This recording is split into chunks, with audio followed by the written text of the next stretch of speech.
Yan guys, January 10 yan. Masaya pa yung anak ko, kumakain.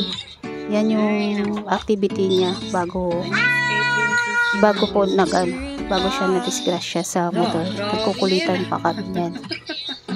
Yan sa January 10, 10th anniversary ng mama ko nung ma-aksidente sila sa motor. Sana kapulutan po ng aral. Kasi hindi ko lubos naisip na mangyayari talaga yan. Bumili lang sila ng ng baon. Tapos nung sumakay siya ng motor, hinapansin ng ama niya, silinidor yung napindot niya na hawakan niya pagkakit ng motor. Ayun, sobrang maganang kita niya. Hindi ko rin napansin yung araw na yan, 10th anniversary pa lang ng mother ko.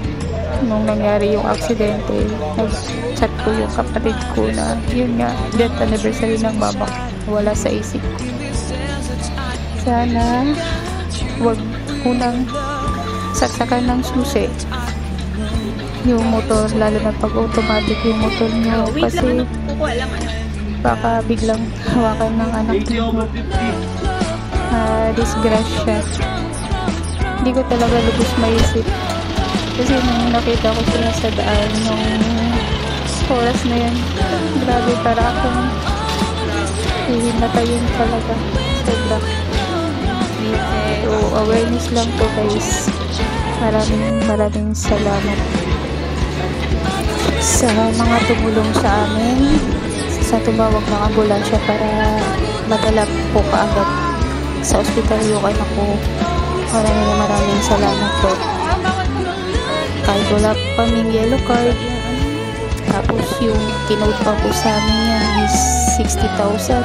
Grabe, para lang po mabakalan yung hita niya.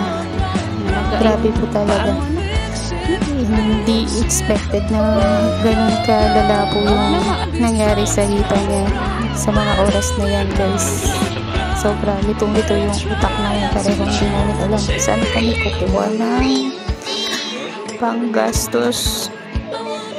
Sa mga tumulong po, maraming salamat po. Maraming salamat po talaga sa mga umaksyon kaagad para po kami maihatid sa Usmak Hospital po. So guys, sana po kapulutan po ng aral yung nangyari sa mag-ama ko po. Lalo na sa mga automatic yung motor, please lang, huwag nyong basta isasaksak yung susi. Hanggat hindi kayo ready, hanggat hindi kayo prepare, baka po kasi yung anak nyo bigla pong hawakan yung silinyador at mapunta po sa disgrasya ang mangyayari po. So salamat po guys, sana po makapulutan po ng aral sa mga makakapanood po ng video ko sa nangyari po sa mag-ama ko. January 10 po yan, 10th anniversary ng mama ko. Pasensya po kung hindi ko naalala. Maraming salamat po.